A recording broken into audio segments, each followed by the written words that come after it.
Fala galera, tudo bem com vocês? Professor Diego Fares, mais uma vez aqui na área para mais uma análise detalhada da questão do Enem. Hoje nós vamos estudar a questão número 130. Essa aqui é da prova de 2023, Enem Principal, Caderno Azul. Tema dessa questão, gente, nada muito definido, digamos assim. Poderia ser resolvido pela física, pela química ou de repente até pela biologia. É uma questão meio de interpretação e análise de dados. De qualquer maneira, você que já é aqui do canal sabe que eu vou fazer uma análise diferenciada dessa questão para entregar para você um excelente material para você se preparar para o Enem. Vamos começar fazendo a leitura atenta do enunciado, que nos diz o seguinte: uma cafeteria adotou copos fabricados a partir de uma composição. Aqui eu quero só abrir um parêntese, galera, porque é necessário ler o texto com bastante atenção. Se você não tiver focado aí, você vai ficar um pouquinho perdido, tá? Então, atenta bem à leitura do texto, eu vou lendo e pausando e pontuando aqui algumas situações. Então, ele diz que uma cafeteria adotou copos fabricados a partir de uma composição. Então, veja só, do que o copo é feito? Ele é feito 50% de plástico reciclado, que não é biodegradável, e os outros 50% casca de café. Casca de café seria um material biodegradável, beleza?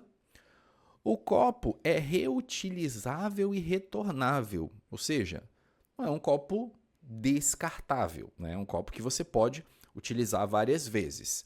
Então ele diz: o copo é reutilizável e retornável, pois o material, semelhante a uma cerâmica, suporta a lavagem.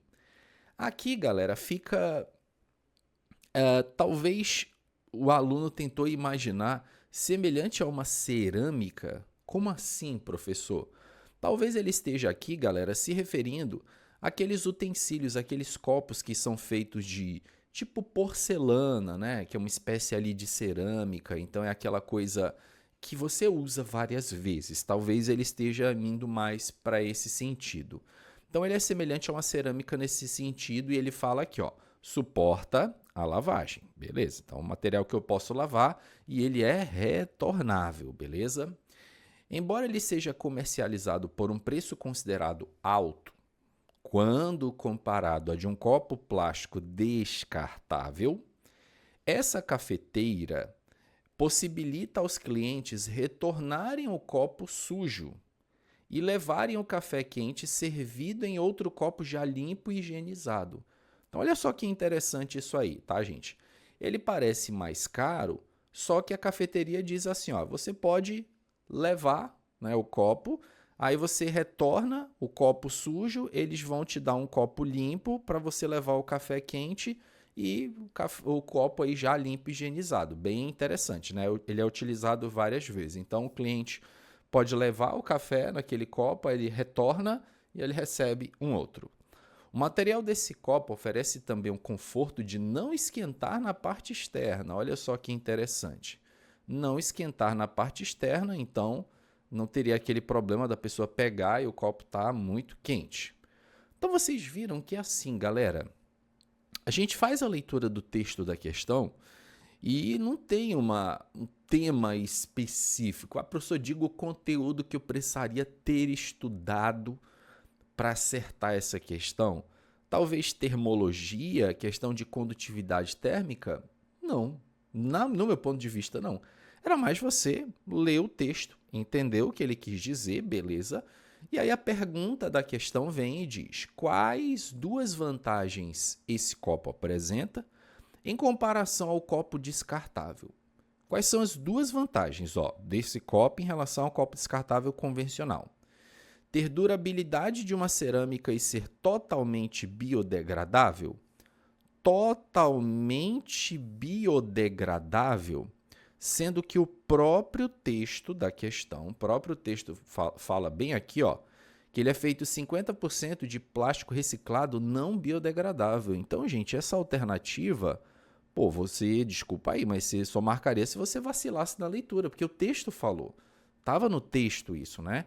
Ele é feito, metade desse copo é feito de 50% de plástico não biodegradável. E aí a vantagem dele é ser totalmente biodegradável, eu diria parcialmente biodegradável, porque a parte que ele é composta da casca de café vai se degradar com facilidade. Agora, a parte de copo plástico, a parte dele plástica, não, tá certo? Ter a durabilidade de uma cerâmica, professor? Talvez sim, eu não questionaria aqui com sinceridade essa primeira parte da letra A, né? Visto que a questão fala que ele é semelhante a uma cerâmica, suporta a lavagem. Então quer dizer que ele é muito durável, dá a entender isso. Então teria a durabilidade de uma cerâmica? Sim, mas totalmente biodegradável? Não. Ser tão durável quanto uma cerâmica e ter alta condutividade térmica, vejam só, ser tão durável quanto uma cerâmica, beleza. Ele fala que esse material ele é reutilizável e retornável. E a semelhança dele é de uma cerâmica. Então, ele deve ser tão durável quanto uma cerâmica. E ter alta condutividade térmica depende de que ponto, né, gente? Porque aqui, ó, não esquenta na parte externa. Então, se ele não esquenta na parte externa, muito provavelmente ele não teria uma alta condutividade térmica, visto que se ele tivesse uma alta condutividade térmica, facilmente o calor seria transmitido do interior do copo para o exterior. Se é um material que tem baixa condutividade térmica, ele não vai esquentar na parte externa porque o calor não consegue atravessar com facilidade as paredes do copo, beleza? Então, essa letra B, na minha opinião, estaria aí equivocada nesse sentido. Ser um mau condutor térmico e aumentar o resíduo biodegradável na natureza. Ser um mau condutor térmico, aqui ninguém discute.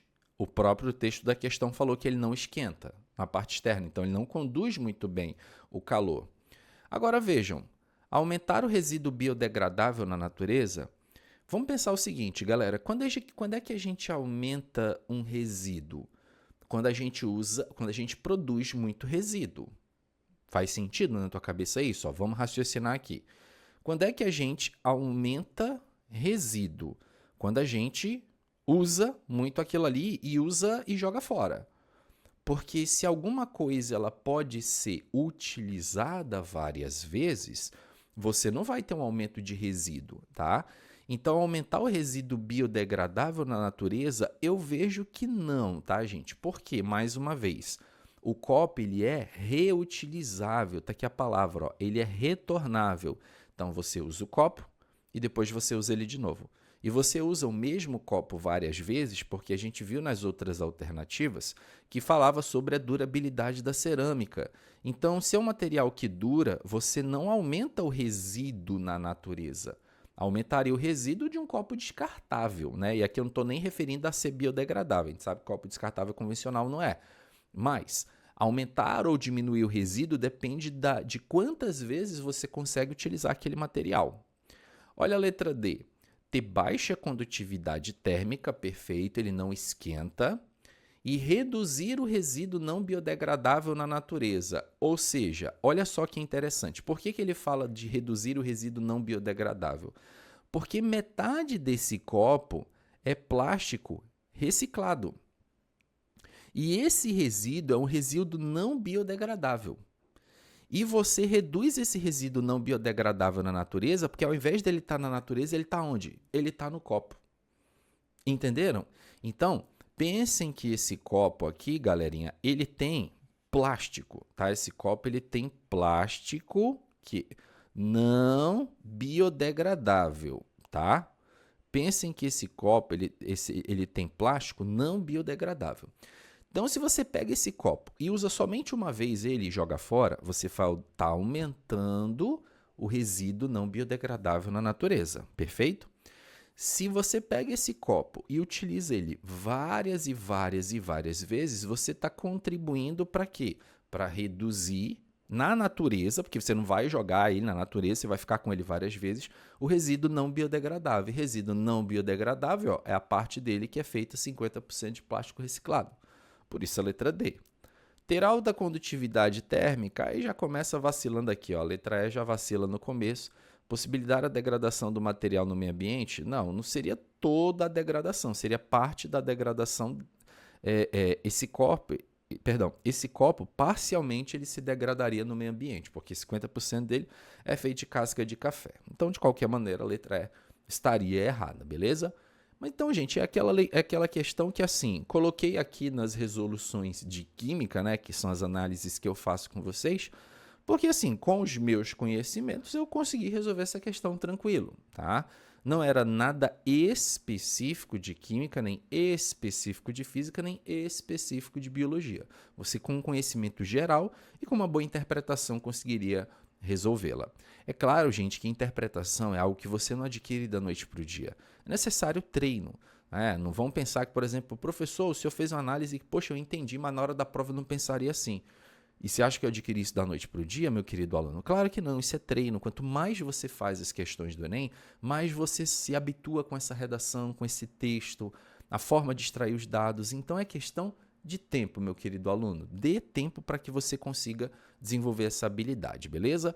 Meus queridos, o que vocês acharam dessa questão? Para vocês, era fácil ou difícil? Eu queria muito ouvir a opinião de vocês aqui nos comentários. Não esquece de deixar o like para contribuir com o trabalho do professor. Se você é novo, se inscreva no canal, porque aqui tem conteúdo gratuito para você se preparar para o Enem. Vou ficando por aqui e vejo vocês numa próxima. Grande abraço a todos e até lá, gente. Valeu!